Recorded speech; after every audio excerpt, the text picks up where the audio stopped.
Hola, ¿cómo están? Bienvenidos a este nuevo episodio de MediAudios, los podcasts de Teva Chile. Yo soy Paloma Ávila, me dedico al periodismo de ciencia, de tecnología, de futuro, y los quiero invitar a compartir este espacio para visibilizar esos problemas de salud, generar conciencia sobre patologías, sobre dolores, sobre distintos conocimientos que necesitamos actualizar, pero sobre todo para generar herramientas tanto a los pacientes como a la comunidad médica. En este episodio vamos a hablar sobre el trastorno del sueño por turnos de trabajo. Este es un problema que es poco conocido, pero que está presente en un porcentaje relevante de trabajadores. Este trastorno tiene consecuencias no solo en términos de la productividad, sino que, por supuesto, también implica riesgos de accidentes para las personas y perjuicios para la salud.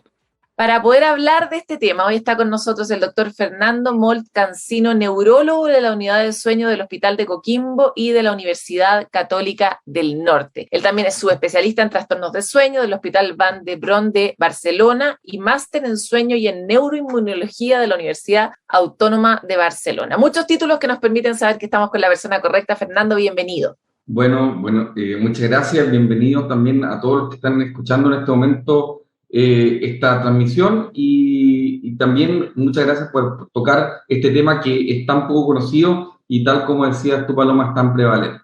¿A qué se denomina un trastorno del sueño por turno de trabajo? Bueno, primero que todo, decir que nosotros como seres vivos tenemos ciclos circadianos. Nosotros tenemos un ciclo de sueño y un ciclo de vigilia, lo que estamos nosotros en este momento, un ciclo de sueño que normalmente tiene que ser en la noche.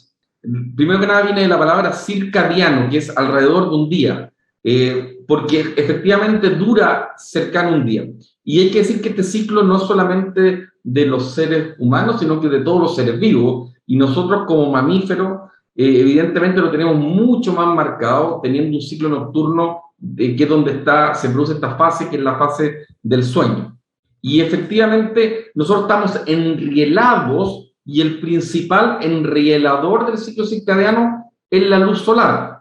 Nosotros lo llamamos que es un dador de tiempo, es un Zeitgeber, y eso nos da el tiempo para ir marcando cuál es el momento de actividad y cuál es el momento también de descansar. Y esto no está marcado solamente por la luz, sino que además por hormona. La principal hormona, la hormona del sueño, que es la melatonina, que se secreta solo al oscurecer en la noche, y es la hormona que nos abre hacia el sueño. Cuando por alguna razón, en este caso laboral, estudiantil, usualmente son razones que tienen que ver con el tipo de trabajo que se desempeña la persona, tenemos que cambiar y romper este ciclo circadiano debido a que la persona tiene, por ejemplo, funciones nocturnas, en el caso, tú lo decías muy bien, los trabajadores de salud, pero también esto existe en trabajadores esenciales, trabajadores que trabajan en minas, trabajadores que trabajan incluso en el área de la parte de periodismo, que tienen que estar 24/7, nosotros producimos una disrupción circadiana. La disrupción del ciclo circadiano significa que actividades que nosotros teníamos que hacer durante el día, las comenzamos a hacer durante la noche, incluyendo actividades académicas, actividades físicas, pero también alimentación nocturna. Y esto va a traer consecuencias o va a traer alteraciones en un grupo de personas que no se logran enrielar en esta nueva realidad que nos trae el tener que trabajar de noche, el tener que hacer actividad nocturna, el tener que alimentarnos de noche, el tener que estar además más concentrados de noche. Doctor, y desde ese punto de vista, ¿cuándo yo me tengo que preocupar? Porque tener sueño, cuando me corresponde tener sueño, es bastante normal. Estar un poquito malhumorado también, sobre todo a los que nos gusta dormir. ¿Cuándo una sumatoria de elementos nos permiten levantar una alarma?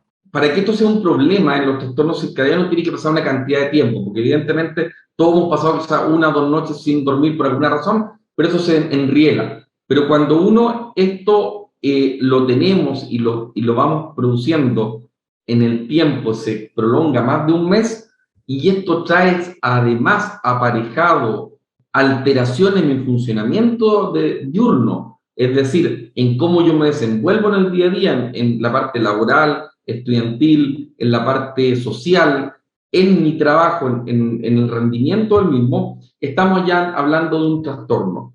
Y los trastornos circadianos tienen que al menos haber pasado un mes desde la producción y en general se mantienen y como dices tú, Paloma, en general son bastante poco pesquisados. Muchas de las personas que lo sufren dicen, bueno, es normal tenerlo porque yo estoy trabajando en turno. Y también saber que muchas personas, además, que ya tenían un trastorno del sueño previo, y eso en nuestro país y en Latinoamérica tenemos mucho trastorno del sueño, el trastorno circadiano, el trabajar de noche o el trabajar en turno, comienza a evidenciar aún más el trastorno del sueño que la persona ya tenía. Esto significa persona que ya tenía insomnio, que ya tenía sensación de sueño no reparador o hipersomnia diurna, mucho sueño durante el día, también se empeora. Entonces, saber si yo ya tenía un trastorno del sueño previo o si este trastorno del sueño comenzó con esta nueva forma de trabajo, que al menos lleve un mes de evolución, ya me tiene que prender la alarma de decir, bueno, puedo tener un trastorno del sueño que requiera algún tipo de evaluación y que requiera algún tipo de tratamiento. Desde ese punto de vista, trabajar de noche o estar despierto de noche es muy como antinatural. ¿Qué tipo de trastornos se producen por romper este ciclo que está tan inscrito en nuestra biología?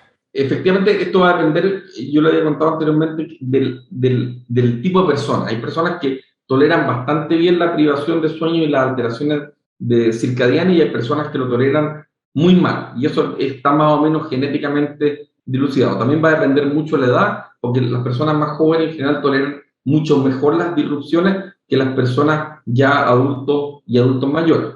Pero evidentemente, si yo empiezo a ver que mi forma de trabajo comienza a producir, que yo ande con mucho sueño durante el día, que comienza a tener fallas en el desenvolvimiento diario, que comienza a producir problemas en mi trabajo, que esto me puede desencadenar un trastorno en el ánimo, que el ánimo empieza a bajar, o un trastorno en la ansiedad, que esté muy ansioso durante el día, o a veces ansiedad antes de ir a trabajar, o que esto repercuta desde el punto de vista físico, por ejemplo, en generación o empeoramiento de una diabetes o prediabetes, de una hipertensión, o en algunos casos ya mayores, que esto pueda contribuir, por ejemplo, a la producción de infartos cardíacos o infartos cerebrales. Eso ya sería el extremo. Pero sabemos que esto está dado porque efectivamente se producen hormonas que se desregulan en la erupción circadiana, y eso va a producir tanto los problemas desde el punto de vista físico, psíquico y de rendimiento. Y en el de rendimiento, además, quiero decir que se relaciona con accidentabilidad, porque si yo tengo menor posibilidad de poder responder frente a estímulos, evidentemente también en la conducción de vehículos, tanto particulares como también de trabajo, puedo tener mayor grado de accidentabilidad, lo cual se relaciona obviamente con mortalidad, inclusive con posibilidad de herir a otras personas. Qué delicado el tema, porque en el fondo, cuán llano está el mundo laboral en general a recibir una conversación de este tipo. Por eso es tan importante la educación, tanto para los profesionales de salud como también para la población general, porque uno siempre conoce las enfermedades de las que finalmente está atento. Y como esto muchas veces no se considera una enfermedad, no se considera una alteración, muchas veces no se considera inclusive, les puedo decir que desde el punto de vista de la medicina del sueño es bastante reciente. Entonces, efectivamente, nosotros tenemos que permear a los trabajadores para que sepan la posibilidad de enfermarse, pero también permear a las instituciones. En este caso, estamos hablando de todos los que puedan tener trabajadores en turno, desde la minería, desde los trabajadores de algún tipo de bien esencial. El transporte, los guardias, ¿verdad? Los de Tanta salud, gente. etcétera. Y efectivamente que sepan pesquisar activamente si un trabajador está produciendo algún tipo de alteración. Eso se puede medir, hay escalas para poder medir hipersomnia diurna, hay escalas para poder medir calidad de sueño, para medir si hay algún trastorno de ansiedad o un trastorno del ánimo, e inclusive para poder medir algunas funciones psicotécnicas que se puedan alterar con el tipo de trabajo en turno. Si yo intuyo que tengo este problema, ¿yo puedo acceder a esa escala o necesito acceder a un especialista? Primera pregunta. Y primera pregunta número A, si yo soy una empresa y sé que soy una empresa de riesgo, como lo es la minería u otros sectores, ¿puedo acceder a estas escalas y a estas herramientas? Sí, Paloma. Efectivamente hay algunas escalas que son libres, que son de autollenado, como por ejemplo la escala de hipersomnia o de mucho sueño, que uno la puede autollenar y a uno le va a dar si uno tiene mucho o poco sueño durante el día. Y hay algunas otras escalas como la escala de ansiedad o escala de depresión, son escalas de Beck, que el que la inventó, que nos puede igual mostrar si esto se relaciona o no con mayor ansiedad o con, por ejemplo, alteración del punto de vista anímico. Estas escalas no hacen en sí diagnóstico, sino que nos pueden ayudar a poder saber si una persona está en riesgo de, por la alteración circadiana, generar algún trastorno en su día a día o un trastorno en el sueño.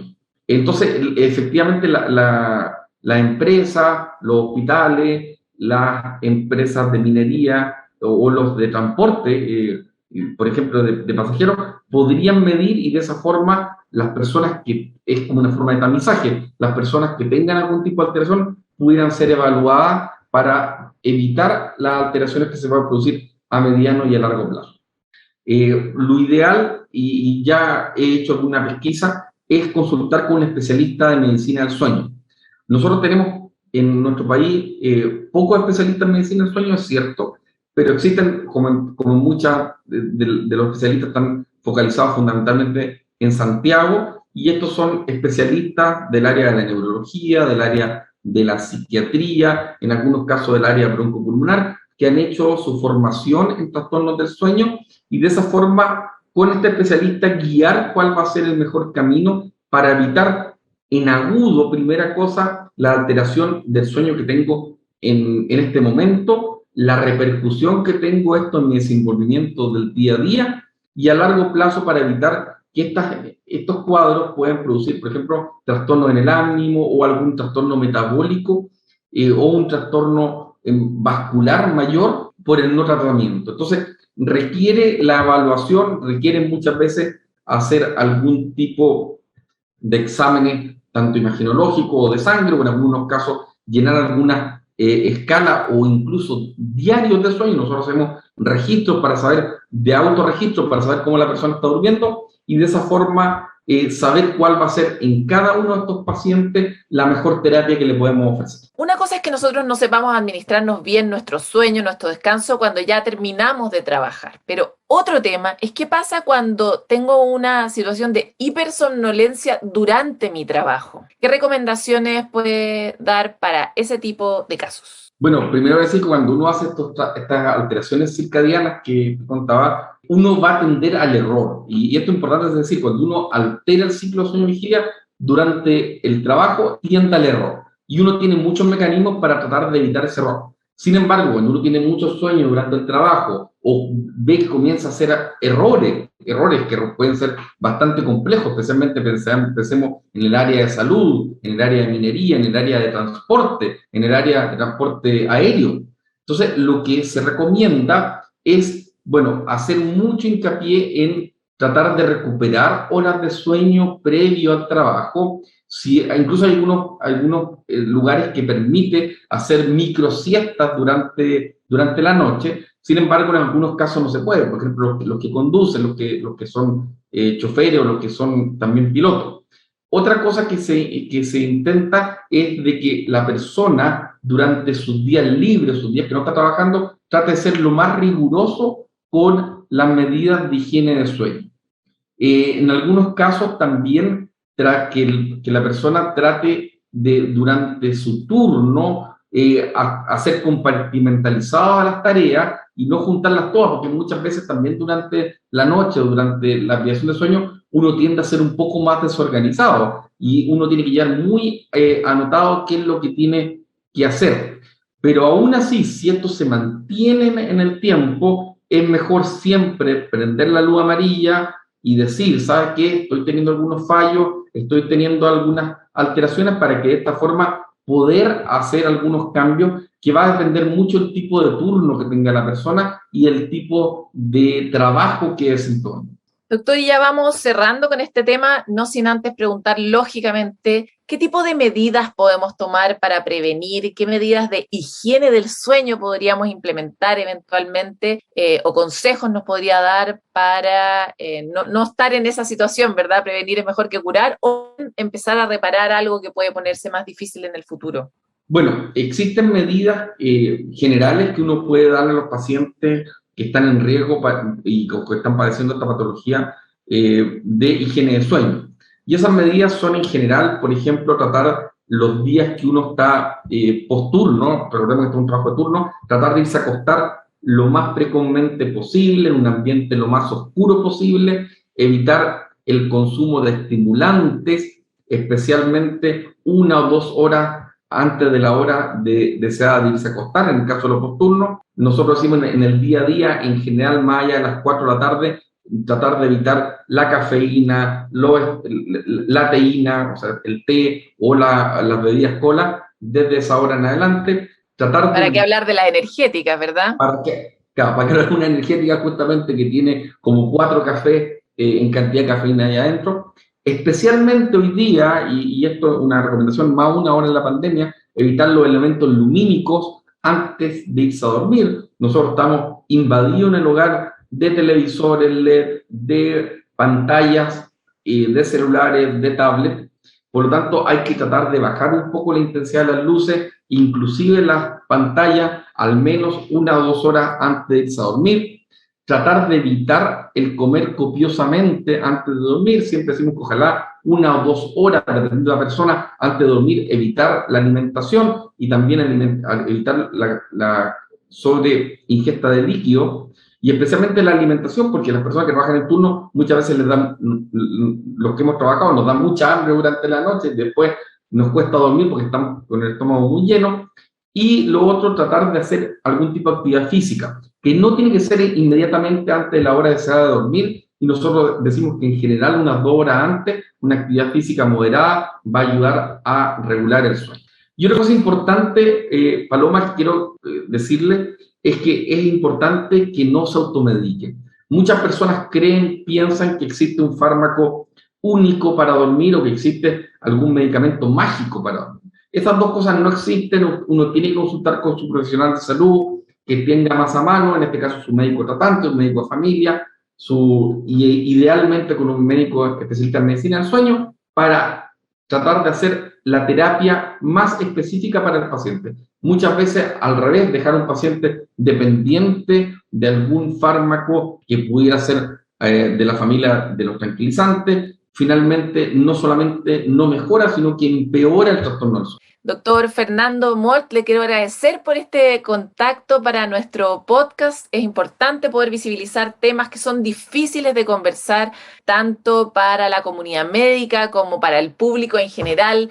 Imagínate lo que es andar diciendo, no, es que tengo mucho sueño. O sea, es políticamente incorrecto y sin embargo es tan vital para tener una buena calidad de vida. Así que agradezco mucho por esta conversación. Muchas gracias a ustedes. Solamente para finalizar, decir que nosotros vivimos hoy día, todos nosotros, en una sociedad que está crónicamente privada de sueño. Y en especial en Latinoamérica, nuestro país, Chile, tiene uno de los índices más altos de trastornos del sueño. Por lo tanto, saber que si yo voy a trabajar en turno, ya vengo de una base, de una sociedad privada de sueño, con trastorno del sueño. Por lo tanto, hay que cuidar el sueño. No es que se relacione directamente ni sea la causa de todas estas enfermedades, pero sabemos que un sueño reparador nos va a ayudar con la memoria, nos va a ayudar a estar mejor y a tener un desenvolvimiento mejor en nuestro día a día, que es lo que buscamos. Muchas gracias, doctor. Que duerma bien usted y todos los que nos escuchan, y nos encontramos en otro capítulo de este podcast para seguir profundizando sobre esos temas que nos importan a todos y generando herramientas para vivir mejor.